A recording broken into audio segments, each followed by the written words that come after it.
Om Awigenema Astu Nawasidam. Perkenalkan, nama saya Nika Dia Purwaningrum dari Rombol 01. Di sini saya akan membawakan sebuah dharma wacana tentang manusia menurut pandangan Hindu.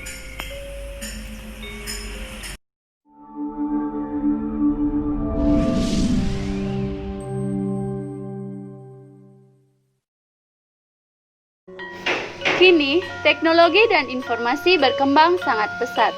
Ada banyak pengetahuan yang dipelajari oleh umat manusia, dan ada banyak instansi-instansi atau sekolah-sekolah yang mengajarkan pendidikan kepada umat manusia di seluruh dunia ini. Namun, masih banyak dari kita termasuk umat Hindu yang bertanya-tanya tentang dari mana asal-usul manusia? Apakah benar manusia itu berasal dari kera seperti teori evolusi?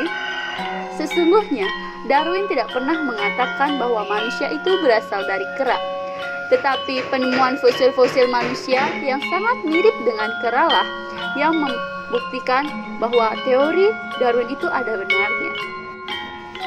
Jika memang benar manusia itu berasal dari kera, secara logika kita bisa berpikir bahwa manusia itu memiliki peradaban yang sangat primitif. Jika memang demikian, mengapa manusia purba itu bisa mengenal kebijaksanaan Weda yang sangat mengagumkan? Dan mengapa pada saat itu Weda Bhagavata Purana pada beribu-ribu tahun lalu itu menjelaskan tentang satuan waktu atom? Dan mengapa Weda Mahabharata menjelaskan tentang senjata nuklir? Dan mengapa Weda Bhagavad Gita saat ini masih sulit dimengerti oleh umat manusia yang katanya zaman ini adalah zaman modern? Hal tersebut tentu menguatkan pernyataan tentang di dalam Weda tentang manusia itu bukan berasal dari kera. Gara-gara banyak orang yang menganggap manusia itu berasal dari kera, mereka juga menganggap hal-hal yang terjadi di dalam Weda itu hanyalah mitos atau dongeng. Padahal yang sebenarnya terjadi di dalam Weda itu adalah sebuah fakta sejarah yang sudah terjadi di masa lampau. Oleh karena itu, jika kita ingin mempelajari Weda, maka kita harus berpikir secara logis. Tidak mungkin seorang peradaban yang sangat primitif itu bisa menerima Weda begitu dengan mudah. Weda yang sangat simple, kompleks, dan mengagumkan itu tentunya pasti diterima oleh orang yang memiliki peradaban yang sangat tinggi. Jika manusia bukan berasal dari kera, lalu makhluk jenis apakah manusia purba yang fosilnya ditemukan di banyak lokasi itu? Apakah keberadaan mereka disebutkan dalam kitab suci Weda? Seperti yang kita ketahui, peristiwa Ramayana terjadi pada masa Pleistosen 900.000 sampai 1 juta tahun yang lalu. Buktinya tercantum pada kitab itu sendiri pada bagian Sundara Kanda. Di dalamnya ditemukan bahwa Ramayana memiliki gajah bergading 4. Kitab suci Weda Ramayana juga menyebutkan tentang bangsa Wanara atau manusia kera. Para Wanara muncul pada sejarah Ramayana pada bagian Kiskindha Kanda. Di seluruh bagian Kiskindha Kanda dinyatakan dengan keras bahwa manusia kera ada berdampingan dengan manusia. Kekuatan mereka sangat besar dibandingkan dengan manusia. Walmiki Ramayana mencatat bahwa mereka manusia kera mencapai 300 juta jiwa. Para Wanara inilah yang membantu Sri Rama untuk menemukan Sita Dewi dan membunuh Rahwana. Pada akhir zaman 2 para yuga sekitar 500 tahun yang lalu, para Wanara masih ada di muka bumi. Mereka berbaur dengan manusia ini. Dinyatakan dalam kitab suci Weda Mahabharata dan Bhagavata Purana. Kemudian menyadari kekuatan para Wanara semakin membesar, Hanuman sang panglima para Wanara menghentikan keterlibatan mereka dengan peradaban manusia sebelum perang di Kurukshetra. Hanuman berkata kepada Bima bahwa bukan zamannya lagi para Wanara untuk berperang, sebab kekuatan mereka sangat besar dan tidak seimbang dengan kekuatan para manusia di zaman 2 para yuga. Saat itulah bangsa Wanara seakan-akan lenyap dari muka bumi ini. Pada awalnya manusia diciptakan dengan wujud yang sempurna. Dengan kata lain, wujud manusia di masa lalu lebih sempurna dari wujud manusia saat ini. Menurut berbagai kitab Purana, pada masa lalu bumi memiliki pohon-pohon yang menjulang tinggi dan besar, serta ukuran badan makhluk hidup jauh lebih besar dan kuat daripada sekarang. Kita bisa dapat melihat bukti-bukti dalam kitab suci Weda bahwa manusia di masa lalu bisa hidup lebih lama dan bisa bernafas lebih jarang. Tak hanya itu, manusia di masa lalu dinyatakan dapat membakar dirinya sendiri apabila tersedia panas yang cukup dari kekuatan meditasinya. Hal tersebut terjadi karena kadar oksigen dalam atmosfer lebih tinggi dari sekarang dan tekanan udara saat itu lebih tinggi pula. Namun, pada zaman Kali Yuga, kadar oksigen di atmosfer bumi menurun hingga titik 21%. Ini mengakibatkan ukuran tubuh makhluk hidup mengecil, bahwa dinyatakan pada akhir zaman Kali Yuga, ukuran tubuh manusia akan menjadi setengah dari ukuran saat ini.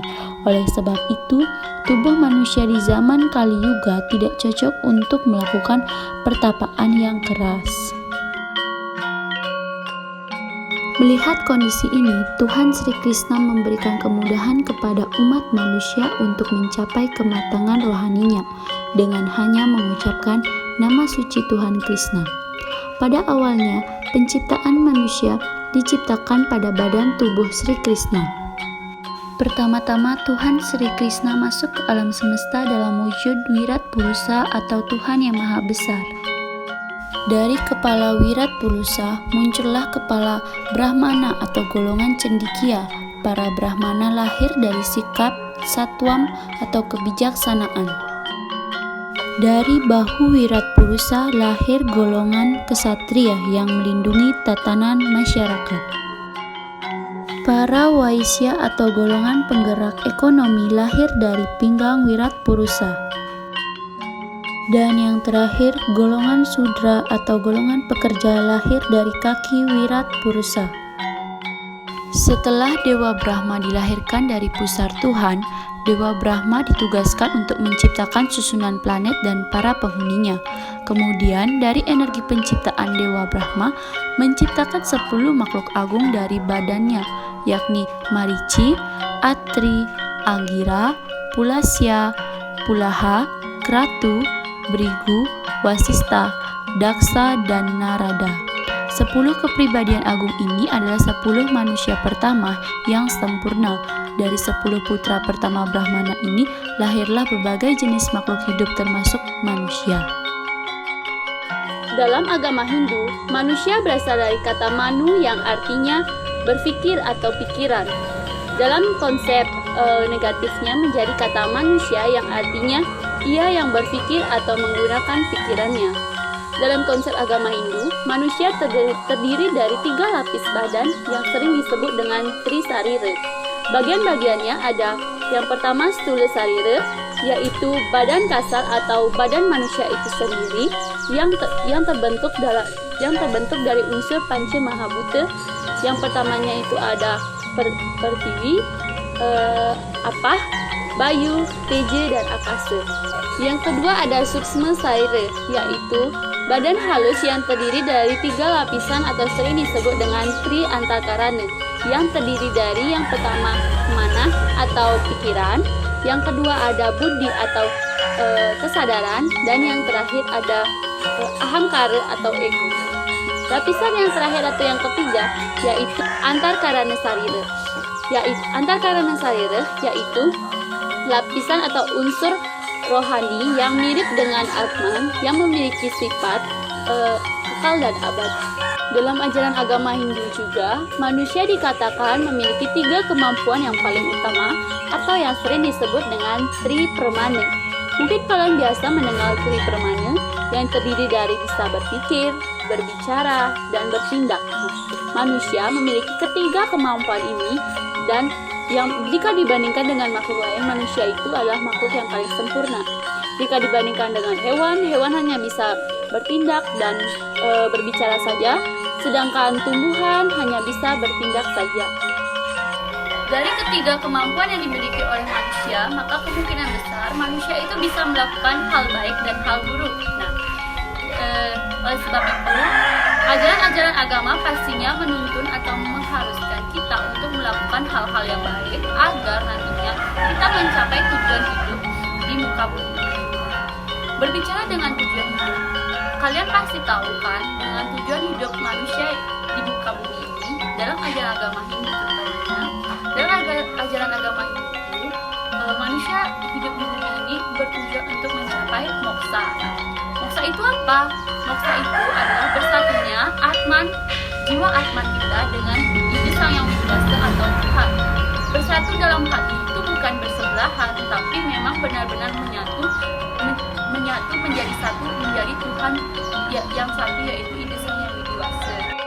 Moksa juga sering disebut dengan Moksatam Jagadita Yaca Iti Dharma, yang artinya bahwa agama atau dharma bertujuan untuk mencapai kebahagiaan rohani dan kesejahteraan hidup jasmani atau kebahagiaan secara lahir dan batin atau disebut dengan moksa. Berbicara tentang moksa, tentunya kalian sudah tahu bukan tentang Catur Marga Yoga? Nah, Catur Marga Yoga itu adalah 4 marga atau 4 jalan untuk mencapai moksa. Bagian-bagiannya itu ada Bhakti Marga Yoga, Karma Marga Yoga, Jnana Marga Yoga, dan Raja Marga Yoga. Nah, keempat jalan ini bisa kalian gunakan atau kalian tempuh untuk mencapai moksa. Dalam pustaka suci Hindu telah disebutkan bahwa menjelma menjadi manusia merupakan suatu keberuntungan dan hal yang utama. Dengan manas atau pikiran yang dimiliki, maka manusia dapat menolong dirinya dari keadaan semesta dengan jalan berkarma yang baik. Kesadaran akan mampu meluruskan pikiran yang selalu hanya mementingkan kehidupan duniawi. Dalam Sarsa Mucaya 8 disebutkan, Manusyam durlabam papya widyulasita kalkam bava kwayam atia kaya bavo karwasa ca, artinya menjelma menjadi manusia itu sebentar sifatnya, tidak berbeda dengan kertipan petir, sungguh sulit didapat. Karenanya, pergunakanlah penjelmaan itu untuk melaksanakan dharma yang menyebabkan musnahnya penderitaan, surgalah pahalanya. Dari uraian di atas, tentunya kalian sudah dapat memahami manusia menurut pandangan Hindu, baik dari segi asal-usul manusia, baik dari segi bagaimana terbentuknya manusia dan apa tujuan manusia di hidup di dunia ini.